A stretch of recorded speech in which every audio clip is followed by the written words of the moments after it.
Gimana caranya manusia biar selaras? Ya, lakukan hal yang baik. Yang baik itu apa? Yang harmoni dengan alam, harmoni dengan akal, harmoni dengan Tuhan. Kamu tidak harmonis dengan salah satu ini aja, tidak akan bisa baik hidupmu. Kalau kamu nggak harmonis dengan alam, kamu sakit. Manusia itu kan, tubuhmu ini kan bagian dari alam. Kalau kamu nggak harmonis, kamu pasti sakit. Nggak harmonis itu salah satu unsurnya terlalu banyak, itu kan nggak harmonis. Terlalu banyak air ya kembung, terlalu banyak angin masuk angin, terlalu banyak apalagi unsur-unsur hidupmu kan banyak itu. Coba terlalu banyak gula, diabetes, itu karena nggak harmonis. Oke, terlalu banyak ketawa, stres. Terlalu banyak, pokoknya terlalu banyak. Atau terlalu kekurangan, itu tidak harmonis juga. Harus harmonis sama alam. Yang kedua, harmonis dalam pikiran. Pikiran gak seimbang, ya itu tadi, stres. Tidak bisa mikir, hidupmu mesti kacau. Dan yang ketiga, harmonis sama Tuhan. Ini lebih bahaya lagi. Kok tidak sholat mas? Hubungan saya sedang tidak harmonis sama Tuhan. Ayo. Aku mau ngatiri itu. Hati-hati. Nah, saya baru bisa ranjang aku sementara. Nah, harus harmonis lagi. Kenapa harus harmonis sama Tuhan? Karena alam semesta dan akalmu dan dirimu itu berjalannya, prosedurnya adalah logosnya Tuhan.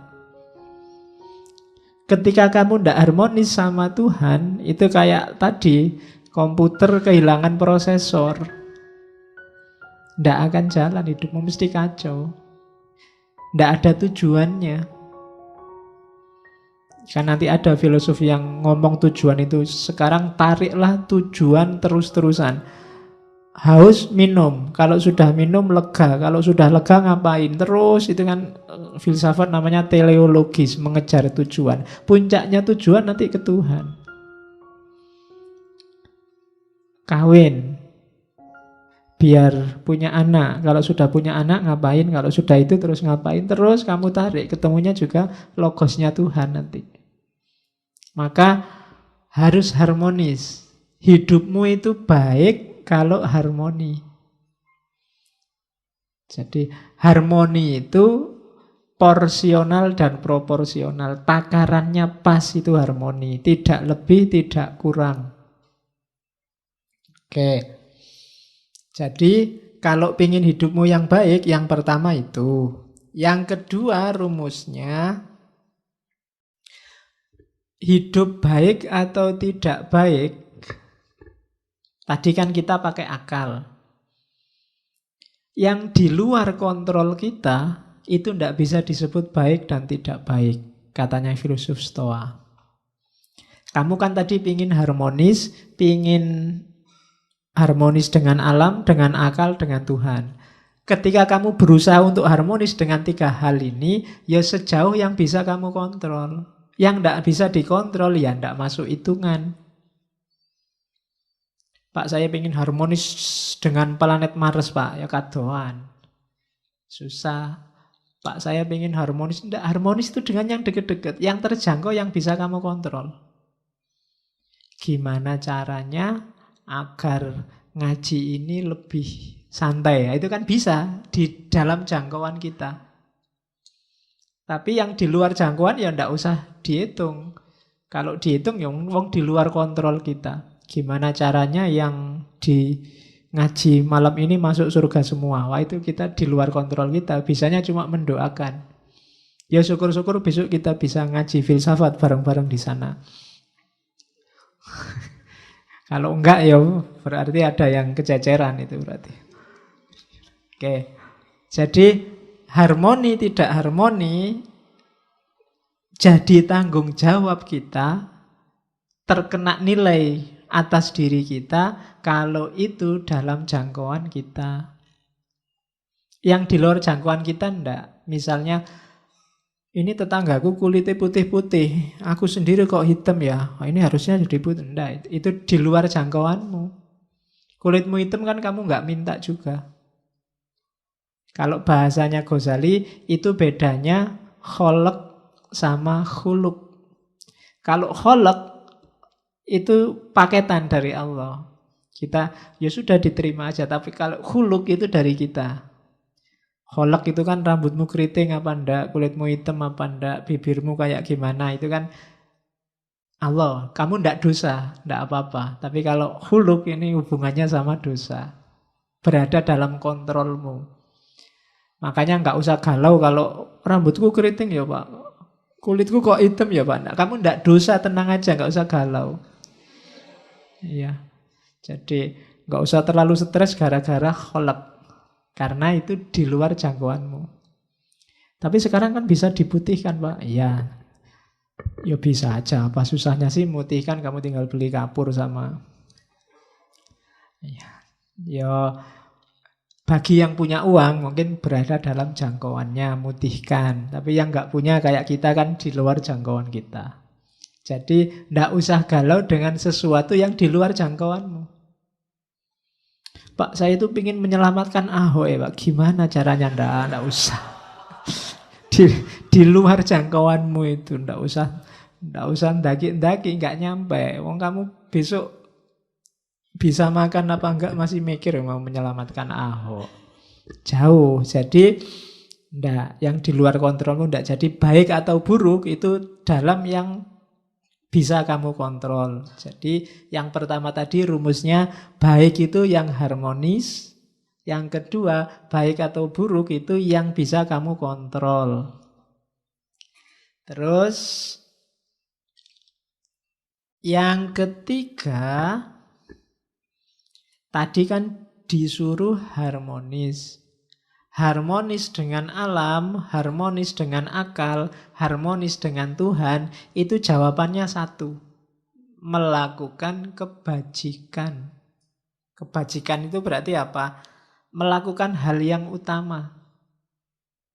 Semua yang baik, semua yang berakhlak, semua yang bajik, itu hasilnya harmoni. Begitu ada yang melakukan yang tidak baik, tidak bajik tadi, lahirnya mesti chaos. Kenapa kok kacau? Karena banyak yang tidak menetapi kebajikan. Begitu ada satu yang tidak jujur, mesti nanti yang bersangkutan dengan dunia ketidakjujuran itu akan kacau. Misalnya saya bohong, harusnya saya masuk, saya tidak masuk, dan aku diem-diem aja, tidak ngomong-ngomong. Itu kan kacau, kamu datang ke sini, kosong kacau. Gara-gara ketidakbajikan satu. Maka harmonis itu akan lahir kalau kita melakukan hal-hal yang bajik, yang baik. Rumus ketiga. Jadi, kalau ingin jadi orang baik, yang pertama, targetnya kebaikan itu harmoni. Yang kedua, baik atau tidak itu hanya dalam hal-hal yang bisa kita kontrol saja. Yang enggak, ya enggak bisa baik, enggak bisa buruk. Yang ketiga, harmoni itu akan lahir melalui kebajikan. Enggak mungkin dari hal-hal yang tidak bajik akan lahir harmoni. Dari kecurangan, dari pengkhianatan, dari kebohongan, dari ndak akan. Mesti yang lahir chaos. Kalau sekarang belum, tunggu saja saatnya. Nah, jadi ini katanya Zeno ya. Jadi etikanya Zeno. Kemudian yang keempat, oleh karena itu, akhirnya apa? Harmoni itu akan kembali ke kita lagi. Tadi kan kita mewujudkan harmoni lewat jalur kebajikan. Kalau sudah bajik, akan lahir harmoni dalam jiwa kita. Tenang kita. Jadi rumusnya orang hidup itu katanya Zeno, yang pertama wujudkan harmoni dalam hal-hal yang bisa kita jangkau. Jalannya adalah melakukan kebaikan. Kalau semua sudah kita lakukan, jiwa kita akan tenang, harmonis juga. Jadi 4. Kalau kita bisa mewujudkan 4 ini, kita akan hidupnya enak. Itulah sunnatullahnya, kebaikan. Rumusnya itu. Kalau dilanggar sejak awal, ya kita tidak akan bisa menemukan harmoni dalam diri kita. Kalau jiwamu masih selalu nyari, pingin enak, masih pingin terus nuntut terus, berarti kamu perlu mewujudkan ini. Jalanmu perlu dihidupkan lagi lewat kebaikan. Biar lahir harmoni, biar jiwamu tenang. Dan itu pun dalam hal yang bisa kamu jangkau. Yang tidak bisa dijangkau, ya berdoa saja. Karena logosnya logos Tuhan. Ya biar Tuhan yang intervensi. Oke, ini rumus pertama dari Zeno. Ini kalimatnya Marcus Aurelius tadi, yang kaisar tadi, menurut saya bagus. Waste no more time arguing about what a good man should be. Be one. Ya, jangan buang-buang waktu lagi debat tentang orang baik itu kayak gimana. Be one. Jadilah orang baik sudah. Nggak usah terlalu panjang diskusinya. Kalau tentang jadi orang baik, kamu nggak usah tanya, orang baik itu kayak gimana sih Pak? Gini baik enggak, gitu baik enggak, kesuwen. Jadilah orang baik. Kamu sudah tahu, asal akalmu jalan. Ya, selama akalmu jernih, kamu akan bisa jadi orang baik. Tanpa harus panjang-panjang diskusi, katanya Markus. Jadi, waste no more time arguing about what a good man should be. Be one. Wis dadi wong apik. Oke, jadi kalau ada yang tanya, gimana caranya jadi orang baik? Ya jadilah orang baik. Kamu sudah bisa. Masa ada yang tidak bisa jadi orang baik? Bisa. Cuma mungkin kamu tidak mau aja atau malas aja. Pasti bisa. Tidak ada orang yang tidak bisa jadi orang baik asal pikiranmu jernih. Ya kan? Karena di Stoa ini pikiran jernih itu nanti jadi modusnya, mengalahkan segalanya. Terus, kelanjutannya tadi. Kalau sudah harmonis tadi, baik pikiranmu maupun lingkunganmu, yang terjadi apa? Yang terjadi kebahagiaan. Kamu pasti bahagia. Oke. Nah, tadi kan ada yang loncat sedikit. Kalau pingin harmoni, lakukan kebaikan. Gimana caranya kita ketemu kebaikan? Pakai akal sehat, akal jernih. Ya. Jadi harus menggunakan akal sehat. Tidak cuma minyak goreng yang pakai akal sehat.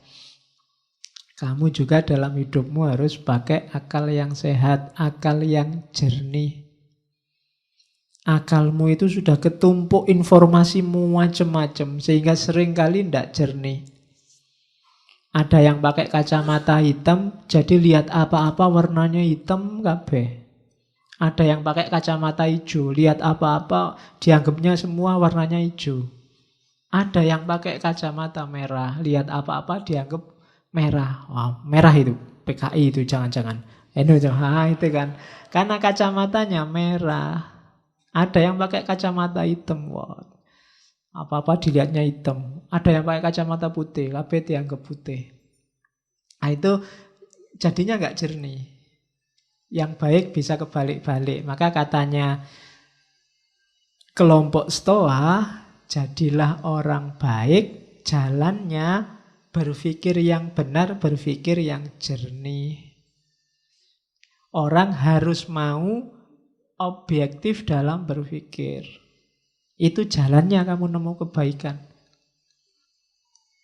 Katanya Zeno, kejahatan itu tidak ada. Jahat itu terjadi ketika orang anti dengan akal sehat. Ketika orang menolak berpikir jernih, yang lahir pasti kejahatan. Ketika orang tidak mau berpikir, yang lahir pasti kejelekan. Karena yang bisa menemukan mana baik, mana buruk itu akalmu.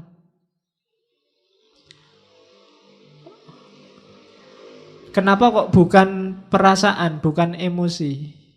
Kelompok Stoa dikenal agak kritis terhadap emosi, terhadap rasa. Karena emosi sering tidak objektif. Yang baik bisa jelek karena kecenderungan emosi. Atau sebaliknya, yang jelek kelihatan baik karena kecenderungan emosi, rasa. Sejelek apapun mungkin pacarmu, bagi kamu kan paling cantik. Itu rasa. Kalau temenmu objektif, enggak kok, dia enggak cantik, kamu kan marah. Ya enggak ya, dia sementara ini ya paling cantik, kecuali ada yang lain besok. Jadi rasa itu kan cenderung ke yang disukai dan anti dengan yang enggak disukai. Ini enggak jernih, yang bisa jernih akal. Kalau kamu bilang, kamulah satu-satunya yang tercantik di dunia misalnya. Loh, pas kamu ngomong gitu itu, tenane, coba objektif. Ya enggak sih. Akal itu. Kalau akal disuruh, ya enggak. Di TV-TV yang lebih cantik ya banyak. Ya kan? Kalau akalmu mau jernih ya ora. Cuma kan, ya itu kan untuk PDKT. Jadi, kebahagiaan dalam kebaikan ketemunya dari akal sehat. Maka jagalah baik-baik akalmu biar sehat. Karena itu yang menjamin kamu masih manusia apa bukan. Jaminannya akalmu. Begitu akalmu meleset, ya kemanusiaanmu dipertanyakan. Karena dari situlah lahir kejahatan. Ada orang maling, itu mesti karena mikirnya nggak panjang. Ada orang ngerusak, mikirnya nggak panjang. Ada orang tawuran, mikirnya nggak panjang. Jadi, biasakan berpikir agak panjang. Ada cerita bagus dari tradisi Zen. Jadi satu ketika ada guru Zen yang dimintai nasihat seorang prajurit. Guru, saya mau beli kebijaksanaan. Nggak minta ya, beli. Kasih saya kebijaksanaan paling mahal. Akhirnya dikasih. Oke, tapi mahal ini ya. Oke, tak bayar berapapun, dikasih. Katanya guru itu gini, tak kasih kebijaksanaan paling mahal. Sebelum kamu memutuskan sesuatu, majulah 3 langkah dan mundurlah 3 langkah. Baru lakukan keputusanmu. Ini prajuritnya heran. Kayak gini kok mahal apa itu? Iya. Begitu prajurit ini pulang, sampai rumah depan pintu lihat sandalnya orang lain. Istriku sama siapa ini di dalam? Kurang ajar. Begitu buka pintu kamar, bener di kamar ada yang tidur sama istrinya. Meskipun nggak kelihatan wajahnya, dia sudah marah, sudah nyabut pedang ini prajurit. Bunuh aja ini yang sama istriku. Begitu mau bunuh, tadi guru tadi nyuruh aku sebelum memutuskan sesuatu, maju 3 kali, mundur 3 kali. Oke deh, sudah bayar mahal-mahal ya, nggak apa-apa lah. Jadi dia maju 3 langkah, terus mundur 3 langkah karena ada jeda ini, terus istrinya bangun. Yang sama istrinya juga bangun. Lu ngapain kamu kok jalan maju? Ternyata yang sama istrinya ya saudaranya istrinya. Baru dia, selamat aku tadi maju 3 langkah, mundur 3 langkah. Coba kok langsung brus gitu, wassalam. Ya nasihatnya maksudnya, ya mikir dulu lah, jangan kesusu. Apa-apa itu dipikir, pakai akal sehat. Nanti ketahuan jawabannya, jangan gerusa-gerusu diputuskan. Jadi, boleh kamu, ini nasihat mahal, buat kamu gratis, enggak apa-apa. Jadi kalau mau apa-apa, maju 3 langkah, mundur 3 langkah. Jangan langsung diputuskan. Mau nembak juga gitu. Kalau meskipun sudah di depannya, sebentar, maju 3 langkah, mundur 3 langkah. Ya, lu siapa ngerti pas kamu maju mundur terus pacarnya datang, wah nggak jadi. Untung tadi urung nembak. Kalau sudah nembak malu kan dirimu. Oke, jadi pakailah akal sehat.